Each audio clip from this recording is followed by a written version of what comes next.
In June, the only game I played was Elden Ring, because Elden Ring is a genuinely awesome game and it has so much content.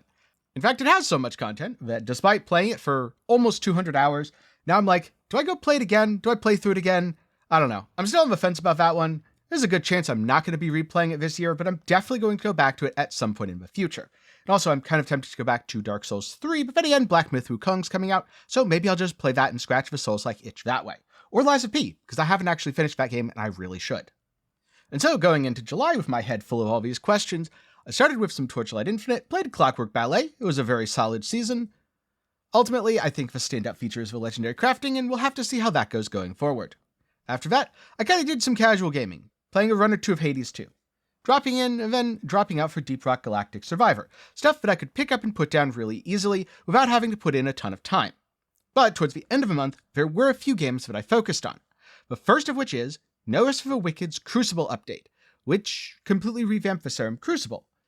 And to be honest with you, when Vex Crucible first came out, I didn't like it. It felt very lackluster, because it was just the same rooms in a random order, you kill some enemies, and then you fight the boss, and you get a whole bunch of free loot. Which, yeah, I like free loot as much as the next guy, or maybe slightly less than the next guy since I am complaining about it. But it didn't really scratch that roguelike itch. Luckily, the Crucible update has done quite a bit to make it feel more like a roguelike.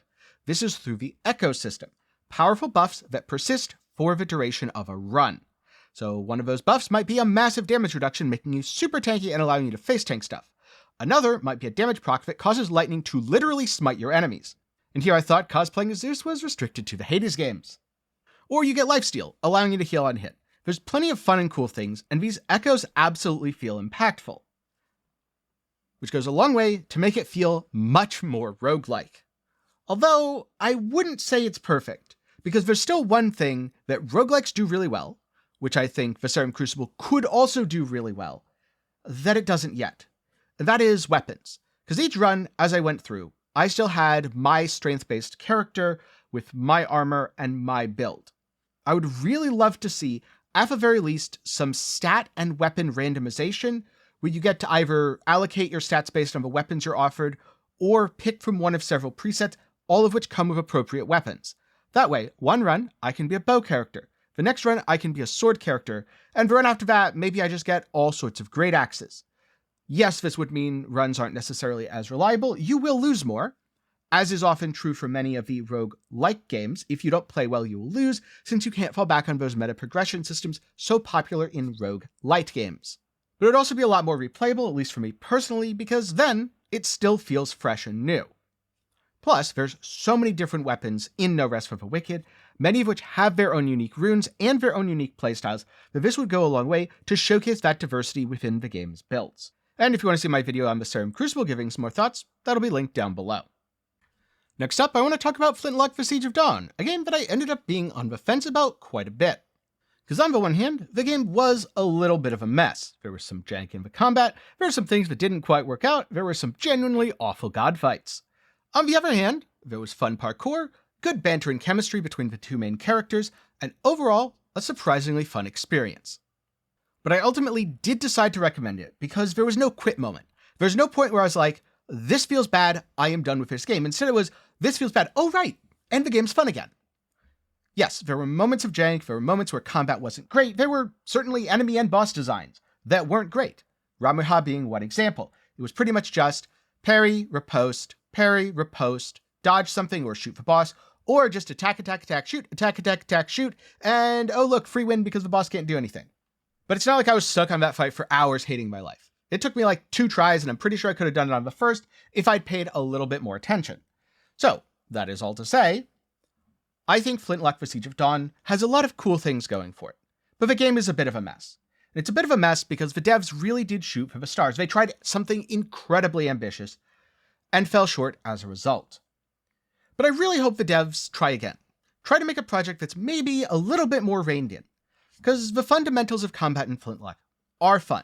Using mobility in the middle of combat, really, really cool, and I'd love to see that explored more. But combining that with Souls-like stuff, especially all the parry riposte, using the gun to disrupt stuff, the using the gun to disrupt works really well. I like it. The parry riposte, kind of boring, very played out. Honestly, you're already giving someone a gun. Just let them interrupt stuff using the gun. There's no need to have a block button just because Souls games do. When it comes to level design and exploration, having shortcuts back, definitely good. Being able to parkour and climb on stuff Assassin's Creed style, also really fun. But having 3 completely different zones that feel entirely disconnected like they're different worlds, not so great. Unless the story of your game is someone traveling to different worlds and exploring them, in which case that would work really well. All of this is to say, in a very long-winded way, yes, I was on the fence about Flintlock for Siege of Dawn and giving it a recommendation. But ultimately, I decided that I would, because I had fun with the game, I would recommend it to friends, and you know what? Even if it is a 6 or a 7 out of 10 game, and you know what? Like Jake Baldino said in a recent video, we need more 6 and 7 out of 10 games.